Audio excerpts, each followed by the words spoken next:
Hello student. आज मैं आपको बीए प्रथम वर्ष के प्रथम सेमेस्टर के कबीर दास का गुरुदेव के अंग का अर्थ बताने वाली हूँ, जिसके संपादक श्याम सुंदर दास जी हैं। इसके पहले मैंने विरह को अंग का अर्थ आपको बताया था। तो आइए फिर चलते हैं व्याख्या भाग पर। बलिहारी गुरु आपने ध्यवहारी के बार, जिनि मानिस तय देवता, करत न लागी बार। इस दोहे में अपने गुरु की प्रशंसा, गुरु के ऊपर न्यौछावर हो जाने की बात कही हुए। आपको ध्यान होगा कि कबीर दास का इससे मिलता जुलता एक दोहा है। मैं आपको याद कराते चलूँ, कौन सा? गुरु गोविंदो खाड़े काके लागे पाओ, बलिहारी गुरु आपने गोविंद दिया दिखाओ। अर्थात भी बता देती हूँ कि ईश्वर और गुरु दोनों मेरे साथ खड़े हैं, तो मैं पहले किसके पैरों को छूऊंगा? तो किसके पैरों को पहले छूना है? गुरु के, क्योंकि गुरु ही वह साधन होता है जो हमें ईश्वर तक पहुंचाने का रास्ता दिखाता है। तो उसी से मिलता जुलता दोहा ये पहला आपका है, बलिहारी गुरु आपने। उस गुरु पर मैं न्यौछावर हो जाना चाहता हूँ। हाड़ी मतलब शरीर, त्यों मतलब दूं। कहते हैं कि मैं अपने उस गुरु के ऊपर अपने शरीर को न्यौछावर कर देना चाहता हूँ, जिन्होंने मनुष्य के देवता, जिस गुरु ने मुझे मनुष्य से देवता बना दिया। अर्थात कि उस गुरु ने जो मेरे अंदर मानव से भरी हुई दुर्बलताएं थी, मानवचित जो दुर्बलताएं भरी हुई थीं, उसको दूर कर दिया उन्होंने और मेरे अंदर देवत्व का संचार कर दिया। इसलिए मैं उस महान गुरु के प्रति अपने आप को समर्पण करना चाहता हूँ। बलिहारी मतलब न्यौछावर कर देना। बलिहारी गुरु आपने ध्यवहारी के बार, जिन्हीं मानिस्ते देवता, करत न लागी बार। तो मैं अपने उस गुरु के ऊपर न्यौछावर हो जाना चाहता हूँ, जिन्होंने मुझे मनुष्य से देवता बनाने में जरा सा भी देरी नहीं की। अर्थात उस गुरु ने मेरे अंदर जो मानव की दुर्बलताएं थे, उसको रहते हुए भी, उसको समाप्त भी किया, उसके रहते हुए भी मुझे देवता बना दिया। छठवां ये हंसे न बोले उन्मनी, चंचल मेहला मारी, कहे कबीर भीतर विद्या, सतगुरु के हथियारी। थोड़ा सा ध्यान दीजिएगा। हंसे ना, हंसे ना, इंद्रिया जो होती हैं हमारी, उसको जो है उन्मुक्त भाव से ग्रहण न करना। अगर शब्द का अर्थ आ गया तो बड़े आराम से लिखेंगे, हंसे ना। इंद्रियां जो हमारी होती हैं उस विषय को उन्मुक्त भाव से ग्रहण न करना। बोले का मतलब हो जाता है इंद्रियों के विषय में न रमना, उन्मन भाव से रहना। मेहला, मेहला का मतलब होता है बलपूर्वक। विद्या, विद्या मतलब जो है मैं विध गया। हथियार का मतलब आप समझिएगा जो ज्ञान जो है गुरु ने मुझे दिया, जो ज्ञान का हथियार मुझे गुरु ने चलाया। अब ध्यान दीजिएगा, हंसे न बोले उन्मनी, इसमें आप लिख दीजिएगा कि साधक का परिचय दिया है जो कि सहयोग को सिद्ध कर लेता है। कैसे सिद्ध कर लेता है? हंसे न बोले उन्मनी।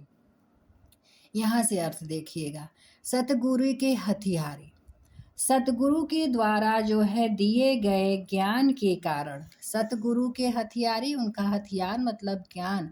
तो सतगुरु के द्वारा दिए गए ज्ञान के द्वारा जो है साधक के अंदर क्या होता है? एक भीतर विद्या, चेतना जागृत होती है। सतगुरु ने जो हथियार दिया, अर्थात कि जो साधक को ज्ञान दिया, उससे क्या होता है? जो उनके अंदर की जो चंचलता होती है, उसे जो है बलपूर्वक, महिला मतलब चंचलता को बलपूर्वक जो है दूर कर दिया। तो इससे अब क्या हो गया? इससे यह हो गया कि अब जो वह साधक है, उस साधक का मन, अब यहाँ पे आएंगे, उस साधक का मन जो है न तो इंद्रियों के विषय को ग्रहण करता है और न ही इंद्रियों के विषय में रमता है। अर्थात वह उन्मन भाव से अब उसका मन केवल ईश्वर की ही आराधना में ही लगता है। इसी भाव को जो है सहज के उन्मन अवस्था कहा गया है। हंसे न बोले उन्मने चंचल मेहरा मारे। अर्थ लिखते समय यहाँ से ध्यान दीजिएगा, लिखिएगा कि सतगुरु जो हमारे होते हैं उनके हथियार यानी उनके ज्ञान के द्वारा जो साधक है उसके अंतर अंतर का जो चंचलता है वह बलपूर्वक को मार देता है। तो अब उस साधक का मन कहीं नहीं लगता, वह उन्मन अवस्था में रमा रहता है। निसी अधियारी कारणे 84 लख चंद, अति आतुर उदय किया तहु दिष्ट नहीं मंद। अब इस पे आप ध्यान दीजिएगा, क्या है इसमें है, गुरु के अभाव में जो है, जो जब गुरु का ज्ञान नहीं रहता है या जब उसे गुरु का ज्ञान नहीं मिलता, वह अज्ञान में घिरा रहता है तो उसका जीवन कैसा रहता है। लेकिन जब गुरु उसे ज्ञान दे देता है तो उसका जीवन कैसा हो जाता है। निसी अधियारे कारणे, ध्यान दीजिएगा कि मोह के अंधकार से, निसी अधियारे कारणे, मोह के अंधकार से भरा हुआ जो हमारा यह जीवन है वो 84 लाख योनियों में भटकता रहता है। एकदम सीधा अर्थ आपको बता रही हूँ, क्योंकि निसी अधियारी कारणे, निसी मतलब आप रात जानते हैं, तो रात यहाँ पे आप लगाएंगे जो हम समाज में मोह में अज्ञानता में फंसे रहते हैं। तो निसी अधियारी कारणे, मोह अंधकार से भरे हुए यह जीवन जो है हमारा वह 84 लाख योनियों में भटकता रहता है। तो उस योनियों में भटकता रहता है तो लख चंद, तो उसे सुधारने के लिए ऐसा लगता है कि यह ऐसा प्रयास है जैसे कोई व्यक्ति अंधेरे को दूर करने के लिए चंद्रमा का प्रकाश करता है। अब आगे वो क्या कहना चाहते हैं, अति आतुर उदय किया, अत्यधिक आतुरता, आतुरता जो है, अत्यधिक आतुरता के कारण जो है हमने मनुष्य का जन्म लिया। लेकिन कबीरदास जी का क्या कहना है, कबीरदास जी का यह कहना है कि जीवात्मा चाहे कितनी व्याकुलता कर ले तहु दिष्ट नहीं मंद।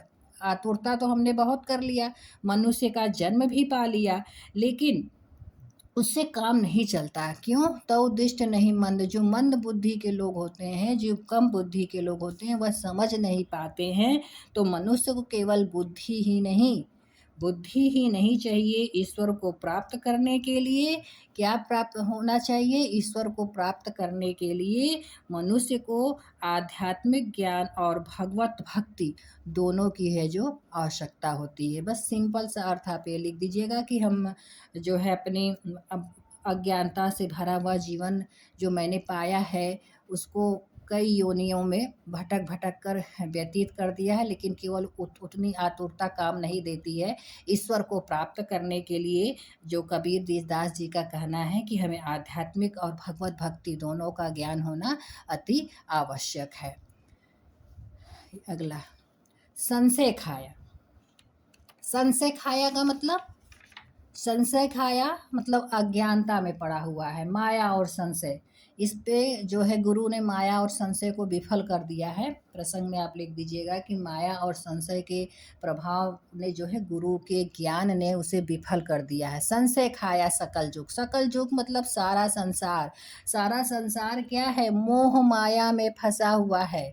संसा किन्हु न कद्ध, उस माया से, उस मोह से, उस संशय से कोई आज तक जो है बचा नहीं है। सब उस रास्ते पर लगे हुए हैं। लेकिन जे बेथे गुरु अथिरा तिनि संसा चूड़ी चूड़ी खंड, जिन्होंने गुरु के अक्षर रूपी ज्ञान को प्राप्त कर लिया है, अर्थात जो गुरु के उपदेश के अक्षरों से विद्ध हो गया है, गुरु के ज्ञान को पकड़ लिया है, तो वह क्या करता है, इस संशय को, तिनि संसा, इस संशय को चुन चुन कर, चूड़ी चूड़ी चुन चुन कर जो है खद्द समाप्त कर दिया है। अब 20वां थोड़ा ये महत्वपूर्ण बनता है, ये पहला वाला अक्षर और ये 20वां। पासा पकड़िया प्रेम का सारा किया शरीर, सतगुरु दावा बताइए खेले दास कबीर। इसका अर्थ जो है बहुत विस्तृत है, लेकिन बहुत सिंपल और साधारण अर्थों में इसका अर्थ ये आपको बता देती हूँ। आप जैसे कोई क्या गेम खेलते हैं, जैसे कोई आप खेल खेलते हैं तो उसमें अपने खेल को जो है बड़ी चतुराई के साथ खेलते हैं, लूडो खेलें, शतरंज खेलें तो पासे और मोहरे हैं बहुत ध्यान से फेंकते हैं। अगर वो सही नहीं करेंगे तो आप जो है गेम खेल को हार जाएँगे। उसी प्रकार पासा पकड़िया प्रेम का सारा किया शरीर, आपका जो यह जीवन है तो प्रेम रूपी पासा पकड़िया, तो जो प्रेम रूपी जो गोट है उसको हाथ में ध्यान से पकड़ लीजिए और सार मतलब उसके शरीर रूपी सार को उन्होंने बिछा दिया है। प्रेम रूपी पासा को पकड़कर शरीर रूपी सार को बिछा दिया है। सतगुरु दाव बताइए, कबीर दास जी का ये कहना है कि गुरु के द्वारा बताए गए दाव के साथ खेलिए। सतगुरु दाव बताइए, गुरु के द्वारा बताए गए दाव से खेलिए, तभी आपकी जो है जीत होगी। अगर आप अनुचित तरीके से खेलेंगे, जैसे खेल में होता है कि आप अनुचित तरीके से खेलेंगे तो गेम हार जाएँगे, उसी प्रकार यह जीवन का खेल अगर आप अनुचित तरीके से खेलेंगे तो हार जाएँगे। यह ध्यान दीजिएगा कि यह जीवन रूपी खेल जो आप खेल रहे हैं, उसमें प्रेम और भक्ति को साथ लेकर चल रहे हैं और गुरु के द्वारा बताए गए मार्ग पर चलेंगे तो यह जीवन आपका जो है वह सार्थक हो जाएगा। आप इसमें लिख दीजिएगा सधुक्कड़ी भाषा का प्रयोग। कबीर दास जी की जो भाषा थी पचमेल खिचड़ी सधुक्कड़ी भाषा थी और इन्होंने इसमें गुरु की महिमा के बारे में बताया है। कबीर दास जी जो है भक्ति काल के निर्गुण धारा के कवि थे। इन सब बातों को आप ध्यान देकर काव्यगत सौंदर्य लिख सकते हैं। धन्यवाद।